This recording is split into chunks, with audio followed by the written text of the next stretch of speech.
Hey everyone, thank you for joining me. Thank you for watching. Thank you for being here. Welcome back to my channel, Straight Out of Context. I am Barbara Ann. Copyright disclaimer. Under the Copyright Act of 1976, I am within my full legal right to share these following clips via photographs, video, audio, and screenshot from the public domain. The following creators allow reshare, download, and redistribution of their content, and as always, I credit them in the description box down below.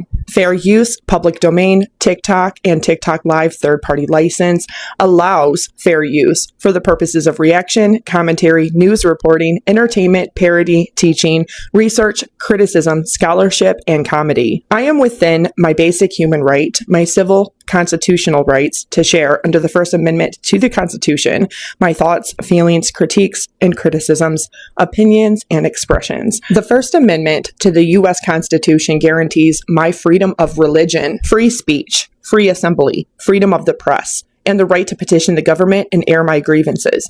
The First Amendment does not cover lies that amount to defamation, slander, libel, harassment, threats, targeting, bullying, cybercrimes, doxing, and any other verbal crimes.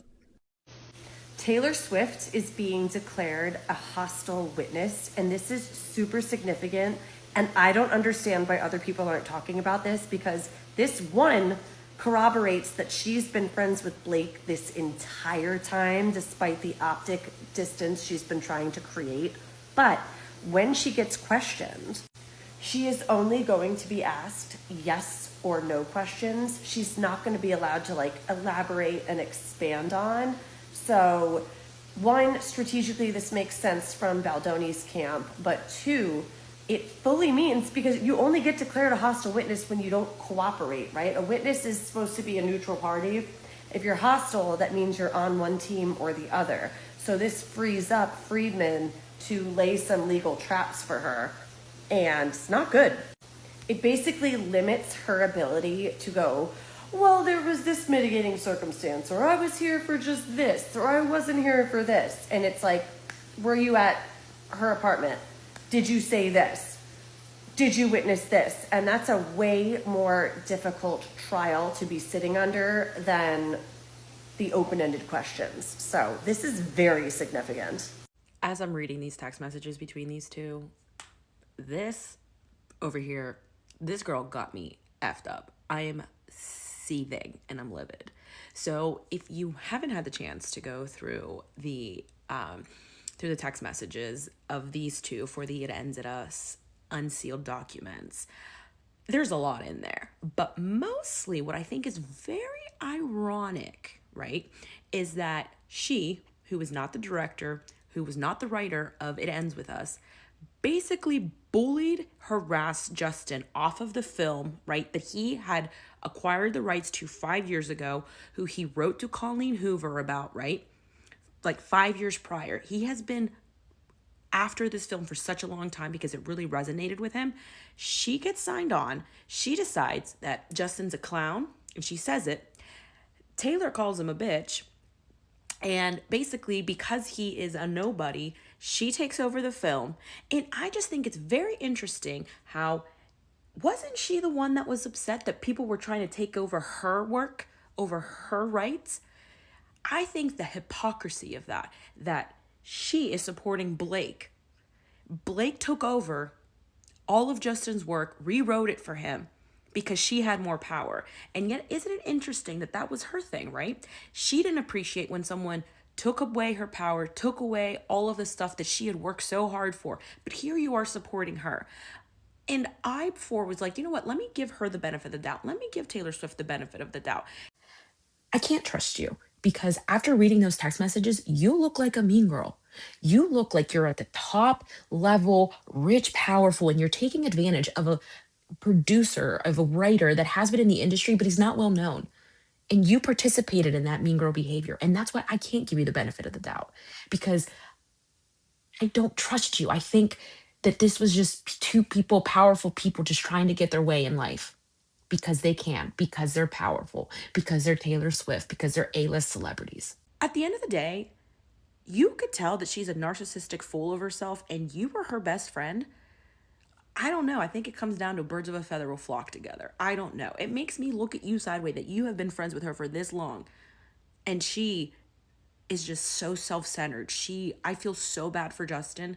I feel so terrible for him because at the end of the day, she cared all about herself and what she was going to do. And honestly, she should be ashamed of herself that she's supporting someone that took away all the hard work that Justin has been doing on this film after she had such an issue with it.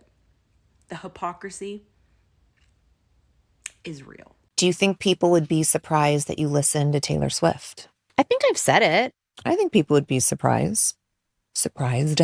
Yeah, I mean, it's just I have her, like, some of her older songs in my playlist. I've always thought she's like a super talented, great artist. One of the things that I appreciate about celebrity lawsuits is that they are a great chance to increase the public's education level. There are new documents that have been unsealed in the Blake Lively, Justin Baldoni, It Ends With Us trial, and as these documents become unredacted, including Taylor Swift's text messages, I'd like to talk about the number of things that we've learned from this trial. Regardless of whose side you're on, I think there's a couple of things that the public is going to learn from this trial, including but not limited to. Number one, there is a large amount of PR spin and crisis communication that goes into everything that you see in media, whether it involves celebrities or not. When this saga started to roll out in the beginning of this lawsuit, we heard everything about Stephanie Jones and her PR team and the text messages getting released, really showing you the depth to which everything you see in media is calculated. And I hope that teaches people to increase their media literacy. Number two,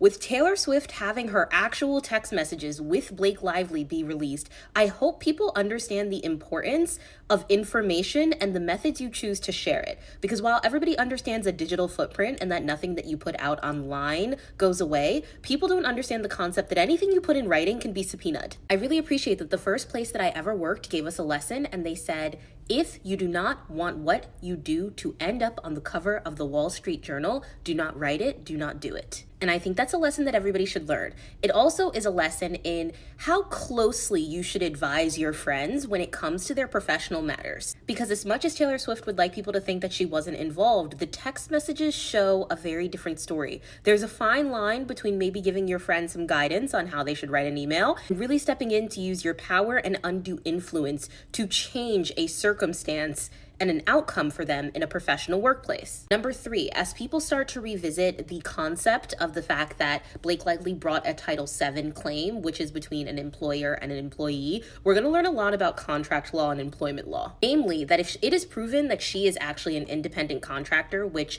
everything that she put in writing to the PGA trying to get a producer credit made it seem like she's an independent contractor, she is not protected by Title VII claims. These are just a few of the things that have come up as important knowledge that the public can gain by paying attention to celebrity lawsuits. And if there's any pop culture topic that you are going to pay attention to, please let it be when a celebrity gets involved with a trial or the law, because there's a lot to learn. Remember when we were getting articles like this saying Taylor Swift bad blood with Blake Lively, I'm not your dragon? But according to the text, Taylor Swift was gloating about being Blake's dragon, guys. Honestly, this might have pissed me off the most just because I was like, Taylor, we were all like so pissed for Taylor when Blake was like, Taylor Swift is my dragon, because like who calls Taylor Swift their dragon, right? Meanwhile, Taylor's all giddy about it. According to the text, Blake says, I have never felt more like Khaleesi, I have dragons. Except my dragons are bred with Cersei herself. And then Taylor responds, I'm just picturing you muttering Dracarys, and then I fire off those texts to Austin.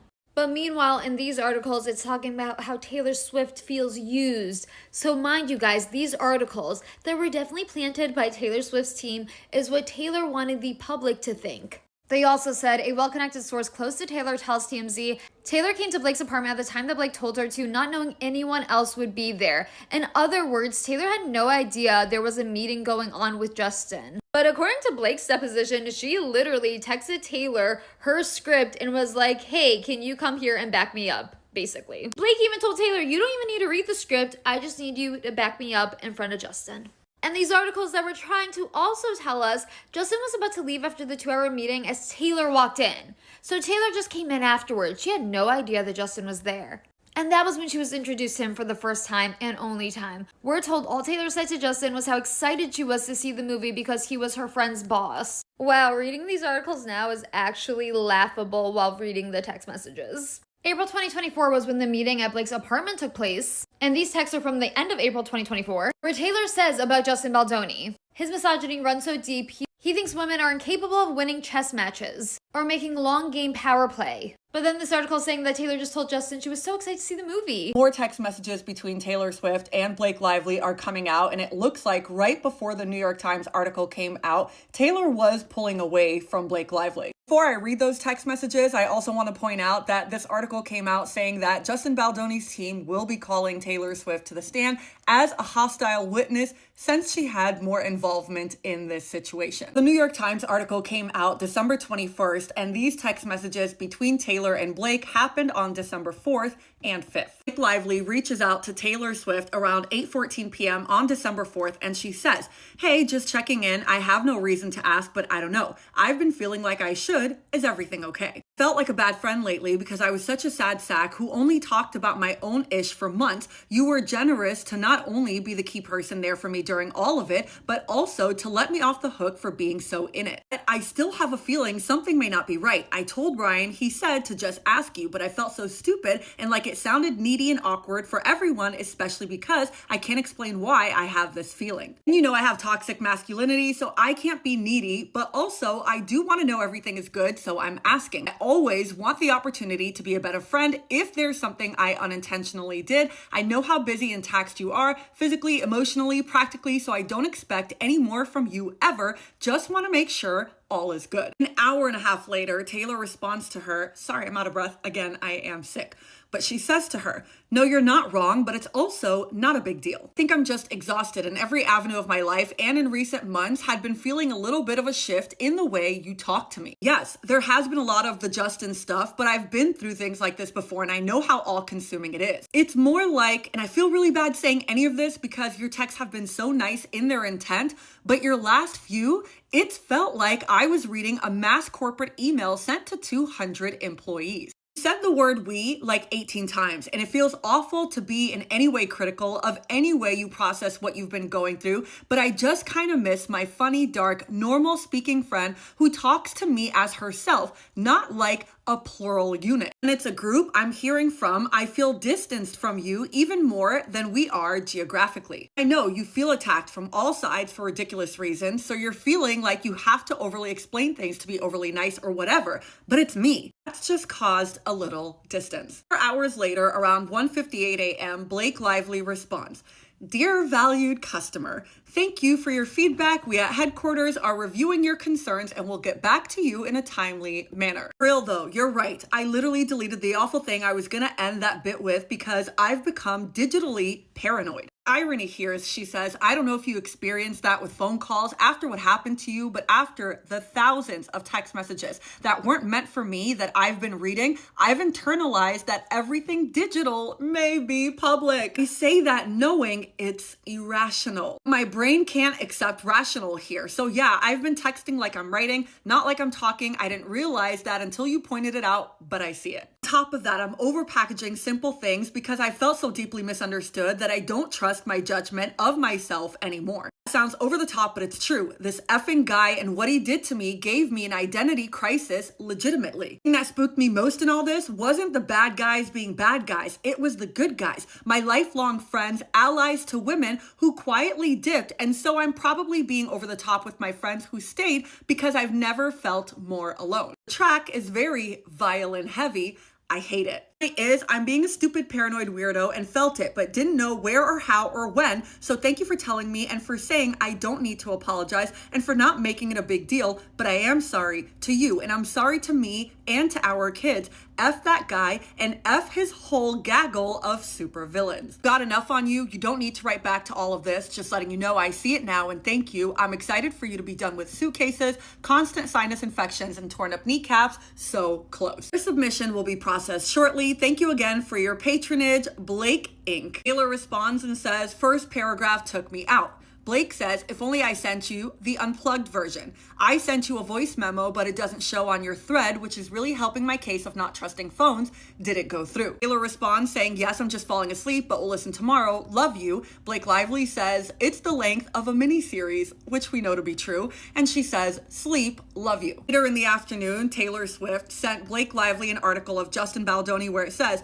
Justin Baldoni reveals he was sexually traumatized by an ex-girlfriend when he was trying to save himself for marriage. When Taylor says, I think this bee knows something is coming because he's gotten out his tiny violin. Blake responds saying it rings different when he doesn't end the story by saying, did I always listen when they said no? No, like he did with me, but that must not have tested well in the focus group. He's being honored at the Vital Voices for Women event on Monday. Taylor says, this is so disgusting and I hate that he's clever about this ish. Blake says this inspiring event celebrates men who are using their platforms, influence, and leadership to elevate women, combat gender-based violence, and promote gender equality worldwide. Taylor says, well, not him. Her. Blake says he's not. He just has a team. Yeah, her. And his publicist, Jennifer Abel. Taylor responds by saying he needs to be beaten by his own words. Blake says everyone responds in before we respond to a text, write an email, or trims his hair. It's wild. Everyone participates. I actually think it's important he's honored, and to all the people honoring him and not taking a moment to question.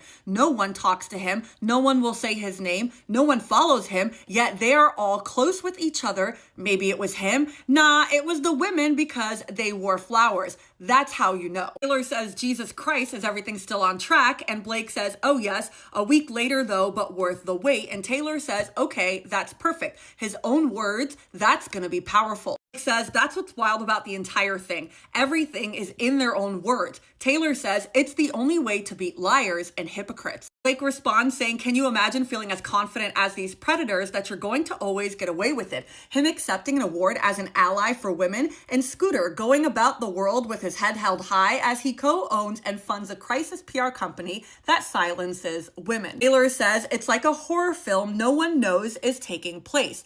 Blake says, oh, but they will. It's the only thing that can come of this, the good that protects other women from this happening to them. Meanwhile, I walk around feeling death sentence guilty and apologetic for being sarcastic and liking a theme party. Taylor Swift has entered the chat. We have the text messages between Taylor and Blake Lively. I'm Alex, I'm an attorney. Let's talk about it. This exchange in particular was an interesting one to me. And if you look right over here, it's Taylor saying, by the way, if Justin was strategic, now go down here, he would be like, no Taylor Swift in the trailer, because that gives you more power over the film. That's your ally, not his. Blake then says, get yourself a friend who thinks like the actual Roman Empire.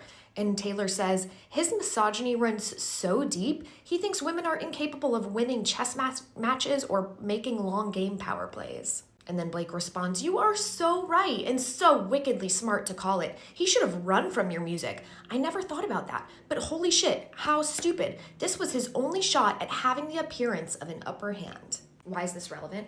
Well, Baldoni and Wayfarer are claiming that Blake and Taylor conspired together to try and take power from Baldoni on this film.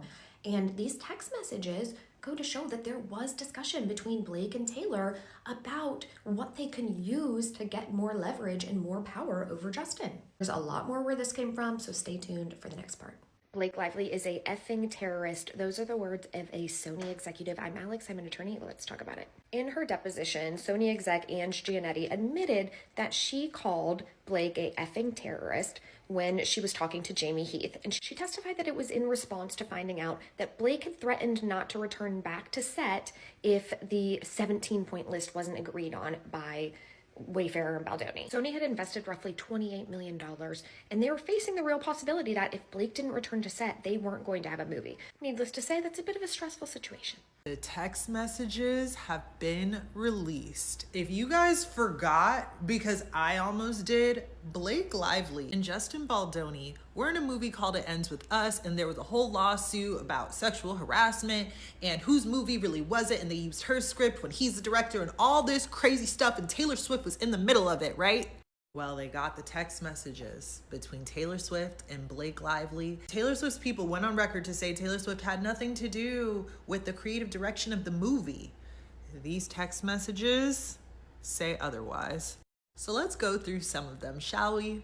So Blake starts out by saying, if you get here with this doofus director of my movie is still here, I'll be ushering him out, but hope he's still here. Can you do me a huge favor? I need help with him. Remember when Justin said that Taylor came to Blake's apartment while they were trying to talk about the movie? And Blake was like, oh, that was just a coinky dink. No, it wasn't. It was planned. She asked Taylor, can you tell him you're excited for the movie, but what you're freaking out over is the pages I sent you, what a magnetic scene that is, or whatever descriptives you're comfortable with. I'll send you the scene. You don't have to read, of course. It's a quick read. Blake says he's a clown and thinks he's a writer now and got his rewrite and told me he appreciates my passion. That's it. So having the greatest living storyteller unknowingly echo to him how much you love what we're doing, giving him credit as if he wrote it with me will go such a long way.